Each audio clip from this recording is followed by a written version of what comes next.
pressure places. This is why salty water likes to go to non-salty water. It goes from areas of high density to low density because it's called diffusion.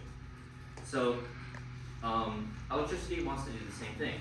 And these energy packets can travel through metal to go through your electrical components and do electrical work.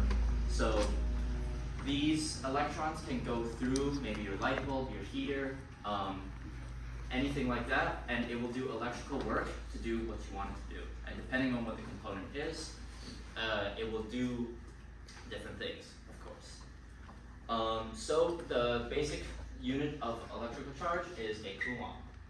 So coulomb. I might be spelling that wrong, but I don't care. So this is the unit of charge. Okay? So this is almost a measure of how many electrons there are. I believe there's 1.609 times 10 to the negative 19 coulombs per electron. Don't remember that number, Google it. So yeah, this is a basic unit of electrical charge. And the most basic electrical principle that governs how electricity works is called Ohm's law. And Ohm's law, that's an M, is V equals IR. So voltage equals current times resistance. And I will be explaining what all of these things are to you shortly. So what is voltage? Voltage is potential difference. I mentioned earlier that things want to travel between places of high energy to low energy. This is a measure of what is that difference in energy. So if you can think of it using two buckets of water. So imagine 2 buckets of water with a pipe connected between them, right? So if this water and this water is at the same level, is there any flow? No, right? But now you lift this bucket up. Now, what you've done is you've given this more potential. So this is a higher voltage in terms of the electrical circuit. So now because there's higher potential, it wants to flow to the area of lower potential, and it flows into the lower bucket. So that is what voltage is.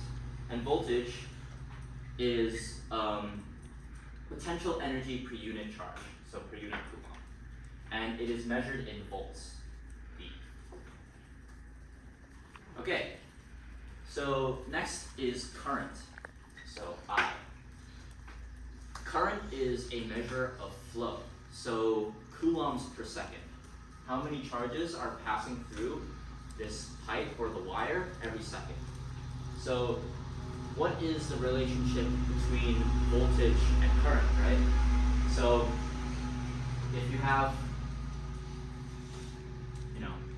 this bucket going over here, and then, or the same setup where this one is even higher than this one, which one's going to be flowing faster?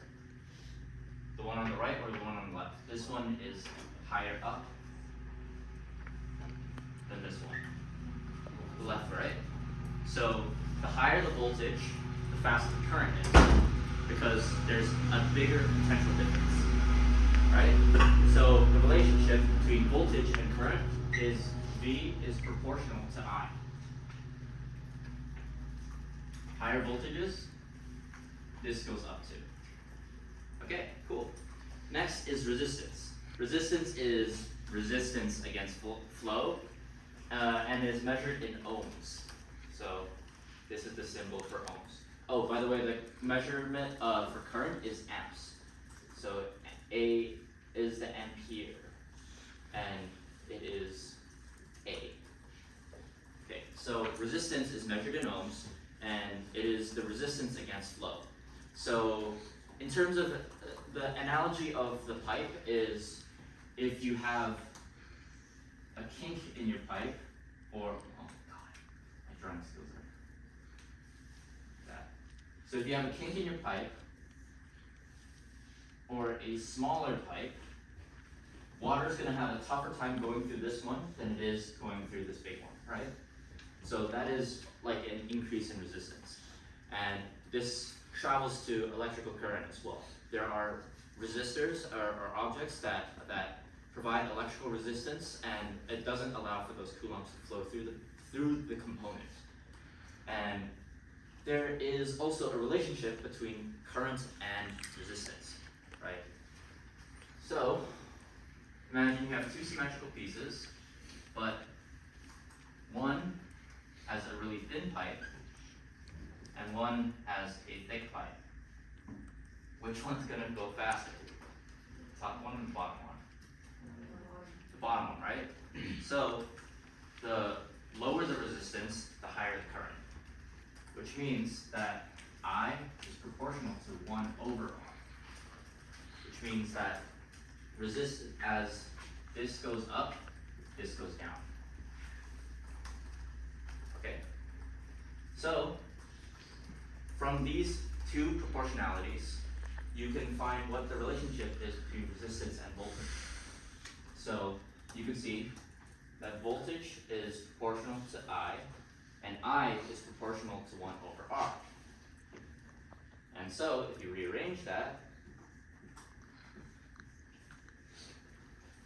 Ohm's law. Cool. And that's it. That is the most basic principle of electrical engineering.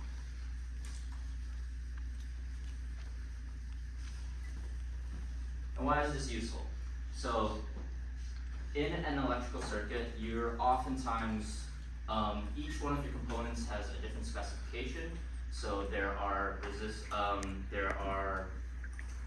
LEDs that work on 5 volts. There are things that have a certain current rating or power rating, and you have to match that power rating to the power that it's getting.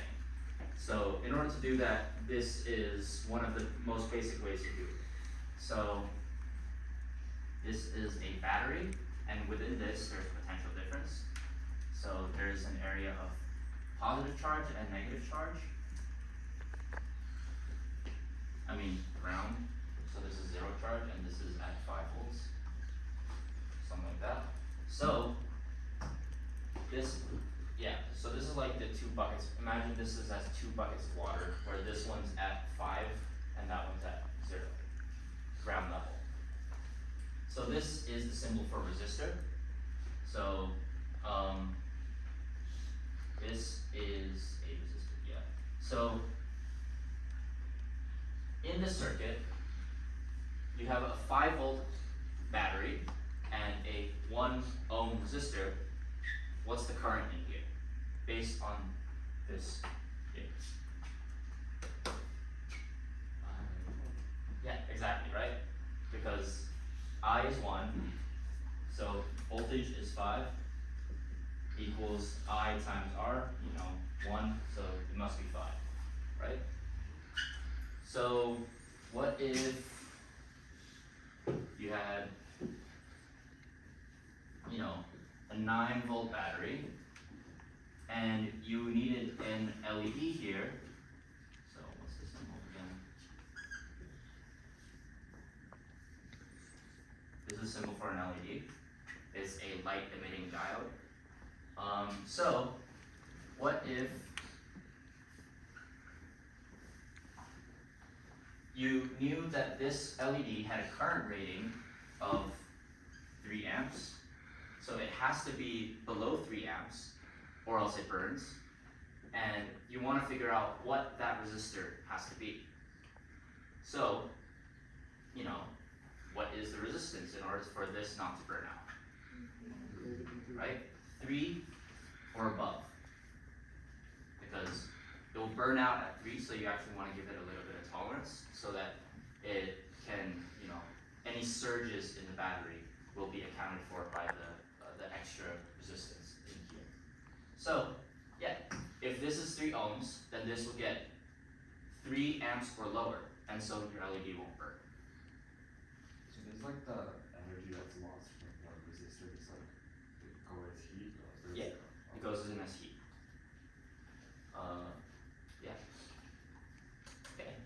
my entire lesson. So a fun fact about LEDs is that it emits light because that's the way it, expands the energy. So instead of emitting heat, it emits light. So that's the LED.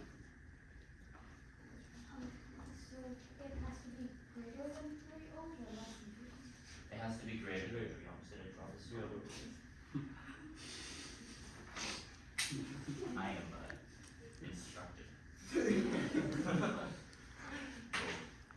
All right, cool. That's it. So we've got a video of this now, so it's gonna go out to you guys.